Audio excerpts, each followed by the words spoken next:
नमस्कार दोस्तों, बहुत बहुत स्वागत एक बार फिर से आप सभी का हमारे इस YouTube चैनल पे। दोस्तों, आज के इस वीडियो में हम लोग बात करने वाले हैं कि यदि बैंक से आपने लोन लिया और सिक्योर्ड लोन लिया और सिक्योर्ड लोन लेते समय आपने अपने सारे डॉक्यूमेंट्स को बैंक के पास सबमिट कर दिया। दोस्तों, अब मेरे पास एक बहुत ही यूनिक केस आया है। इस केस को मैं आपके साथ डिस्कस इसलिए करना चाहता हूँ ताकि इस केस के माध्यम से आप भी, यदि आपके साथ ऐसा कोई बात हो, तो आप किस प्रकार से अपने लिए रेमेडी ढूंढ सकते हैं और कैसे अपने केस को सॉल्व कर सकते हैं। तो दोस्तों, एक व्यक्ति ने बैंक से लोन लिया और लोन लेते समय उसने अपने सारे डॉक्यूमेंट को बैंक में सबमिट किया। अब आप कहेंगे सर, बैंक में डॉक्यूमेंट सबमिट करेंगे तभी तो लोन पास होगा। तो जी हाँ, बिना डॉक्यूमेंट को सबमिट किए आपको लोन पास नहीं होगा। लेकिन हमारे एक सब्सक्राइबर के साथ कुछ ऐसा हुआ कि बैंक ने उनके डॉक्यूमेंट को कहीं खोआ दिया, यानी बैंक के तरफ से कहीं वह डॉक्यूमेंट खो गया। अब बैंक वाले उनके खिलाफ रिकवरी की नोटिस तो इशू कर ही रहे हैं, साथ ही साथ उन्हें परेशान कर रहे हैं कि वह अपने पूरे आउटस्टैंडिंग को पे करें। तो इसमें किस प्रकार से रेमेडी आप पा सकते हैं यदि बैंक आपके डॉक्यूमेंट को खुआ देता है या फिर उसे कहीं गुम कर देता है या फिर बैंक के चूक की वजह से वो कहीं गुम हो जाता है। तो दोस्तों, इस वीडियो को पूरा देखिएगा, तभी आपको हर बात स्टेप बाय स्टेप समझ में आएगा। और दोस्तों, आप हमारे चैनल में नए हैं तो आप हमारे इस चैनल को सब्सक्राइब जरूर कर लीजिएगा, साथ ही साथ बेल आइकन दबा के ऑल नोटिफिकेशन का जो ऑप्शन है उसे भी ऑन कर लीजिएगा, ताकि जब भी इस चैनल पर कोई वीडियो अपलोड हो तो उसके नोटिफिकेशन की जानकारी सबसे पहले आपको मिले। तो चलिए दोस्तों, वीडियो को शुरू करते हैं। दोस्तों देखिए, मामला कुछ ये है कि हमारे एक सब्सक्राइबर हैं, उन्होंने एक बैंक से लोन लिया था और उस बैंक ने उनके जो प्रॉपर्टी के पेपर थे उसको कहीं गुम कर दिया। अब उनका जो पेपर है वो तो गुम हो गया, लेकिन बैंक ने इस बात को कभी नहीं बताया कि आपका पेपर गुम हो गया है। लेकिन एक बार जब हमारे सब्सक्राइबर ने अपने बैंक में जा करके जब उन्होंने एलओडी मांगी, यानी कि लिस्ट ऑफ डॉक्यूमेंट मांगे कि मेरे जो भी डॉक्यूमेंट हैं वो मुझे कृपया दिए जाएं और मैं अपना लोन किसी और बैंक में ट्रांसफ़र करना चाहता हूं, तो यहाँ पे जब बैंक वालों की तरफ से जवाब आया कि आपका जो भी डॉक्यूमेंट है वह खो गया है, लेकिन उन्होंने किसी प्रकार से रिटर्न में इसका कोई आंसर नहीं दिया।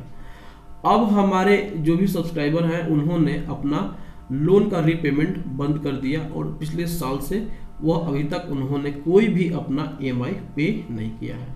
ईएमआई पे नहीं करने की वजह से बैंक की तरफ से नोटिस आने शुरू हो गए हैं। अभी हाल ही में उन्हें 13(4) की नोटिस, यानी सरफेसी अधिनियम के अंतर्गत 13(4) की नोटिस उनको मिली। अब वह क्या करें, या तो वो अपने प्रॉपर्टी पे स्टे लें या फिर वह बैंक से फाइट करें। तो उन्होंने मुझसे पूछा कि सर, इस मामले में मुझे क्या करना चाहिए। तो मैंने उन्हें सीधे सीधे यह राय दी कि यदि बैंक के पास आपका डॉक्यूमेंट अभी नहीं है तो बैंक अभी आपके साथ कुछ नहीं कर सकता है। वह इसलिए नहीं कर सकता है क्योंकि जब भी आपकी फाइल डीएम के पास साइन होने के लिए जाएगी तो डीएम को पूरा का पूरा फाइल चाहिए। अब पूरी फाइल में क्या होती है, लोन एग्रीमेंट होता है, आपका प्रॉपर्टी का पेपर हो सकता है, उसमें सारे डिटेल होते हैं, सैंक्शन लेटर हो सकता है, हर चीज़ होता है, 13(2) की नोटिस, 13(4) की नोटिस, सारी डिटेल एक फाइल बना करके डीएम के पास भेजी जाती है, जहां पे डीएम 30 दिनों के अंदर उस पर साइन करने के लिए बाध्य होते हैं। यदि आपका डॉक्यूमेंट वहां पे पहुंचेगा ही नहीं तो डीएम आपके खिलाफ कैसे कोई नोटिस इशू कर सकते हैं या परमिशन दे सकते हैं कि आपकी प्रॉपर्टी को ऑक्शन किया जाए।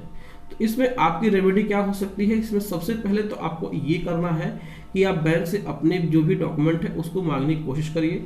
यदि बैंक नहीं देते हैं तो आप सीधा बैंकिंग लोकपाल में चले जाइए। मित्रों, आप मेरी बात में यकीन मानिए, आप बैंकिंग लोकपाल में सबसे पहले बैंक के खिलाफ आपको एक कंप्लेंट फाइल करनी है। दूसरी कंप्लेंट कहाँ फाइल करनी है, दूसरा इसमें आपको रिकवरी ऑफ डॉक्यूमेंट के लिए आपको सिविल कोर्ट में एक केस करना होगा बैंक के अगेंस्ट कि बैंक ने आपके प्रॉपर्टी के डॉक्यूमेंट को लॉस्ट कर दिया है, खो दिया है। तो इसमें अब किस प्रकार से आपकी रेमेडी हो सकती है।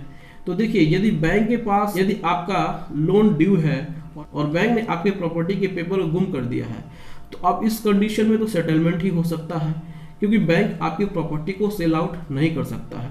बैंक सेल आउट कैसे कर सकता है? जब तक कि उसे पोजीशन मिलेगा नहीं, उसे परमिशन मिलेगा ही नहीं डीएम की तरफ से, और ना ही वह किसी व्यक्ति को हैंड ओवर कर सकता है। तो इसमें अब बैंक के साथ सेटलमेंट इस बात से कर सकते हैं कि बैंक चाहे तो जो भी लोन अमाउंट है उसको सेटलमेंट में अमाउंट को कम कर दे, और उसमें जो भी आपके डॉक्यूमेंट को फिर से बनाने के जो भी खर्चे होंगे वह बैंक बेयर करेगा, यानी वो बैंक भुगतान करेगा।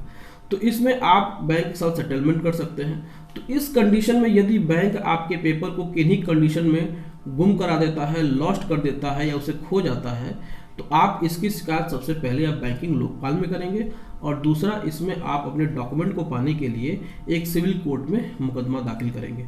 दोस्तों यही आपके लिए दो सबसे द बेस्ट रेमेडी है। तो दोस्तों इस तरीके से आप रेमेडी को अपना करके अपने प्रॉब्लम को दूर कर सकते हैं।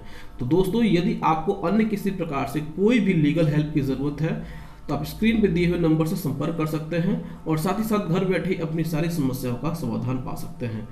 दोस्तों यदि यह वीडियो आपको पसंद आया हो तो इस वीडियो को लाइक जरूर कर दीजिएगा, शेयर भी कर दीजिएगा, और हमारे इस चैनल को सब्सक्राइब जरूर करिएगा। Thank you so much. जय हिंद दोस्तों।